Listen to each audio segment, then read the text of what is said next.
परिवारको चाहिँ बाउ, एकजना दाजु, अन्त म, हामी तीनजना चाहिँ बाँचेको। अरू त सबै सबै गएको, तीनजना होइन, चारजना बाँचेको। र आज चाहिँ म यहाँ हाम्रो मामासँग एक दुईवटा है मामाको बितेको जीवनको यही पलहरूको है प्रश्नहरू मामालाई गरिरहेछु है मामा। हजुर मामा तपाईँहरू चाहिँ 68 सालमा यहाँ उभाउनु भएको? हजुर 68 सालमा चाहिँ यता माथि सरेको। हजुर त्यति बेला तल हुँदा चाहिँ तपाईँको परिवारमा चाहिँ को हुनुहुन्थ्यो? परिवारमा त हामी निकैजना थियौँ नि। अब पहिरोले आधी त लगिहाल्यो, अन्त हामी दुई तिनजना चाहिँ उकालो भागेर आएर बाँचेको। 68 सालको पहिरो भनेपछि हामीले त अब सुनेको मात्रै, त्यति बेला हामी जन्मेको पनि थियौँ न। हजुर हजुर। अब भनेपछि को चाहिँ तपाईँको बित्नु भएको त्यो समयमा चाहिँ? जेठा दाजु, जेठा दिदी, दुईजना भानिस बित्नु भएको। बित्नु भएको। हजुर तपाईँहरू चाहिँ त्यहाँबाट यहाँ यता पुग्नु? हामी चाहिँ राति नै भागेर माथि आएर मात्रै बाँचेको। आएर चाहिँ तपाईँहरू अब घरहरू थियो कि कहाँ आएर बस्नु भएको? अर्काको घरमा। कहाँनिर थियो हामी? कसको बस्नु थियो? हामी आएर माथि स्कुलमा। ए यहाँ हाम्रो स्कुल डाँडामा? स्कुल डाँडामा। भनेपछि त्यति बेलाको पहिरो चाहिँ अब कस्तो खालको मामा डर लाग्यो? आम्मामामा समुद्र आएको। त्यो अब 68 को पहिरोको कुराहरू मान्छे थुप्रै त्यसरी सरेको होइन नि त है? पुरै नि हो, पुरै सरेको छ। यहाँ मात्रै होइन, आलुबारी कति सरे गएको छ। अरू जग्गातिर पनि अब थुप्रै जग्गा नै अब त्यस्तो क्षति गरेको रहेछ नि त अर्सतले है? अर्सत एउटा पर्ला भएको नि, पर्ला भएको। त्यति बेला मान्छेहरू कोही कता है? हजुर। त्यति बेला तपाईँहरू चाहिँ को बाँच्नु भएको? हामी तपाईँको परिवारको चाहिँ बाउ, एकजना दाजु, अन्त म, हामी तीनजना चाहिँ बाँचेको। अरू त सबै गएको, तीनजना होइन, चारजना बाँचेको।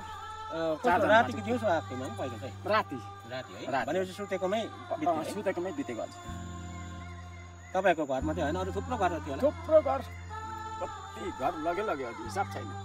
तपाईँहरू त्यति बेला चाहिँ गुदामतिर? हामी चाहिँ गुदाममा आएर बाँचेको। हजुर अरू चाहिँ मर्नेहरू चाहिँ घरभित्रै मरेको? घरभित्रै हुन्छ। घरमा उनीहरू चाहिँ गुदाममा नआउनेहरू चाहिँ सबै गएको। कतिको उमेर थियो त्यति बेला तपाईँको?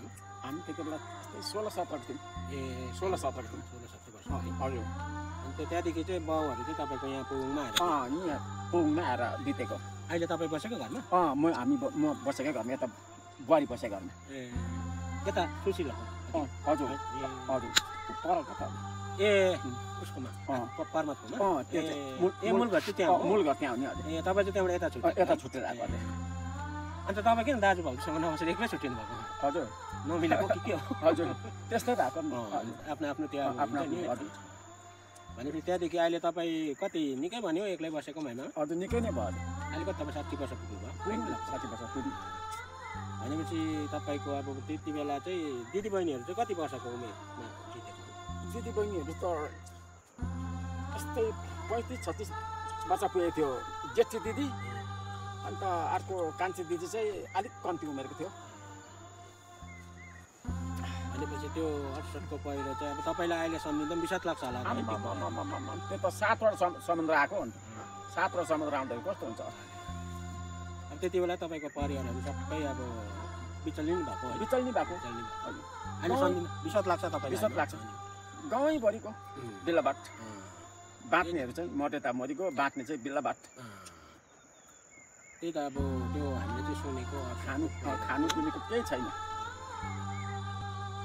र अब त्यही हो मामा है, के गर्नु अब त्यस्तै भएर अब तपाईँ अहिलेसम्म जिउनु भइरहेको छ, कसैकोमा मागेर खानु परेको छैन होइन? हजुर पाखुराको बलले खाइरहनु भएको? खाइरहेको छु अहिलेसम्म एकदम तन्दुरुस्त। चियापानी चाहिँ अब नलिएर तपाईँले चियापानी त कहिले लिएन नि त? हजुर चियापानी चाहिँ अहिलेसम्म खाएको छैन। हजुर त्यसको टेस्ट थाहा छैन? सानोदेखि नखाएको। हजुर टेस्टै याद छैन। खालि गुलियो चिया है? खालि गुलियो चिया मात्रै।